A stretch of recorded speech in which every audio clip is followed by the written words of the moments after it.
পণ্যমূল্য তালিকা দোকানের সামনে দেখানোর বাধ্যবাধকতা থাকলেও নিয়ম মানছেন না ব্যবসায়ীরা। তালিকা মূল্য থেকে বেশি দামে পণ্য বিক্রি করছেন দোকানিরা, আর এজন্য অজুহাতের শেষ নেই তাদের। আর কাজে আসছে না সরকারের বিভিন্ন দফতরের বাজার অভিযানও।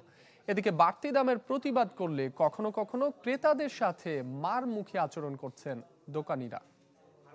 বসুন্ধরা ডায়াপেন্ট এখন আরো উন্নত। এই hot air through top sheet দ্রুত শোষণ করে সোনামণিকে দেয় কোমল অনুভূতি। রোজায় দাম নিয়ন্ত্রণ ও ভেজাল প্রতিরোধে বাজার তদারকি করছে সরকারের নানা দফতর। তদারকিতে নেমেছেন স্বয়ং উপদেষ্টারাও। এমন অবস্থাতেও বাড়তি দামে পণ্য বিক্রি করছেন অনেকেই। ভোক্তা আইনে ক্রয় বিক্রয় রসিদ এবং দোকানে মূল্য তালিকা দৃশ্যমান রাখার বাধ্যবাধকতা থাকলেও নানা অজুহাতে তা মানছেন না ব্যবসায়ীরা। মূল্য তালিকা রাখি, কলমটাই শেষ হয়ে গেছে, এই জন্য রাখা হয় না। আমার মূল্য তালিকাটা কালকে কই যেন রাখছি, রাত্রেবেলা দোকান বন্ধের সময়, এখন পাইতেছি না। পাইলে অবশ্যই লাগাই। আমি ঘুমাতে উঠে যাওয়ার না, ওই যে সকালে শুয়েছি, আমার তো আবার দোকানে বসেছে, লাগাইনি, লাগাম এখন। আবার অতিরিক্ত দামের কারণ জানতে চাওয়া নিয়ে ক্রেতাদের সাথে বাক বিতণ্ডা নিত্যদিনের সঙ্গী।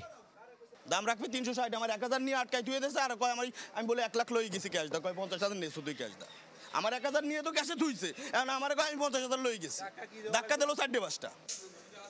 বাজার ঘুরে দেখা যায় বোতলজাত সয়াবিনের সরবরাহ বেড়েছে কিছুটা। আগের মতো চড়া বেগুন, শসা ও লেবুর দর।